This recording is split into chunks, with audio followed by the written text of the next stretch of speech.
Love wants to reach out and manhandle us, break all our teacup talk of God.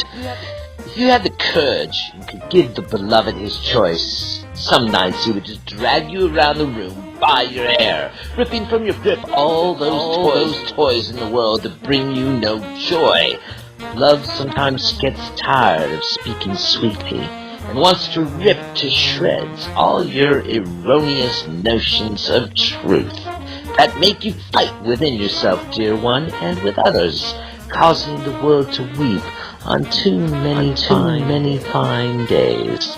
God wants to manhandle us, lock us inside of a tiny room with himself, and practice his drop kick. The beloved sometimes wants to do us a great favor, hold us upside down and shake all the nonsense out. But when we hear he is in such a playful, drunken mood, most everyone I know quickly packs their bags and hightails it out of town.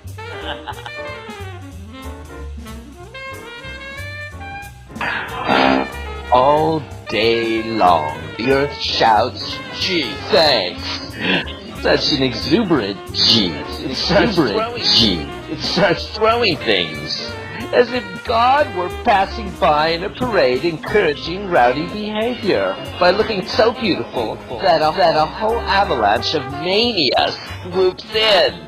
I like this idea of throwing things at God, and especially his making us rowdy. Thus, as soon as I get out of bed, I start stuffing large sacks with old shoes, cucumbers, and prayers for the upcoming consecrated free-for-all, and who knows what else.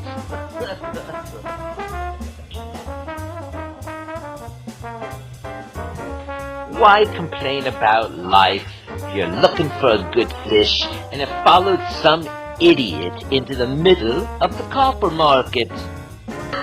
Running through the streets, screaming, throwing rocks through windows, using my own head to ring great bells, pulling out my hair, tearing off my clothes, tying everything I own to a stick, and setting it on fire. What else can I do tonight to celebrate the madness, the joy of seeing God everywhere? Please tell me.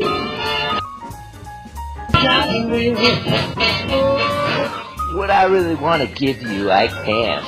Yet all day long I try painting maps on the sky with bright, tender sounds. You say, turn left 1,000 feet from here just past that next hill, then make a sharp right. As soon as you see that big rock that looks like an egg, there you'll find a decent tavern. I'm like a wise friend. If you come close to me, I'll write down the address of a woman who will ravish you most. Well, I never wanted to offend, but so in anything I ever say, you can always freely switch the gender. Come close to me. I'll whisper in your ear a secret about the one who has made us all nuts. Yeah. Woo! Yeah.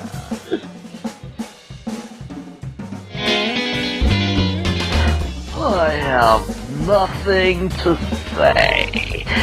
For God has taken his sharp knife, and completely hollowed me. Yet a mysterious wind comes by and moves the invisible. I enter your soul, your beauty, dear pilgrim, startles me, causes my spirit's foot to slip against one of the lute strings on your heart.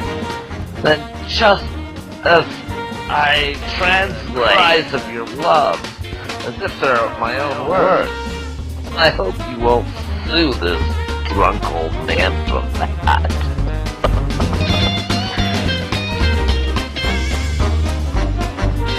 Once in a while, the fish and I will chat in the silent language. We look into each other's eyes and smile. They often say, "Hey, I see you know the joy of our existence. You see you've discovered how meditation can free you from land, mind, debts, alimony, the whole works, and like us, let you carouse all day in God. Well, the heart is right to cry, even when the smallest drop of light, love's taken away.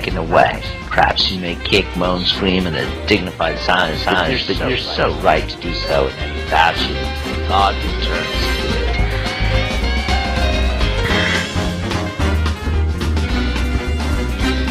Last night, God posted on the tavern wall a hard decree for all of love's inmates, which read, if your heart cannot find a joyful work, the jaws of this world will probably grab hold of your sweet ass.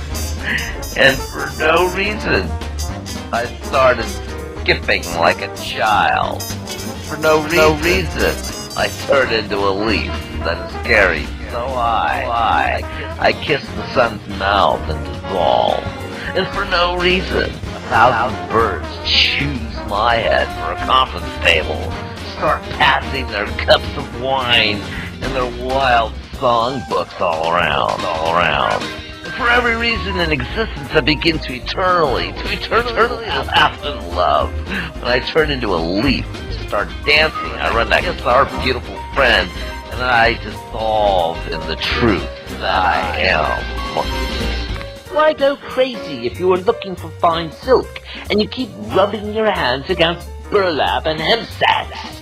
If your heart really needs to touch a face that is filled with abundance, then why didn't you come to this old man sooner? I am like a heroin addict. For my cheek is the universe's cloister, and if you can make your prayers sweet enough tonight,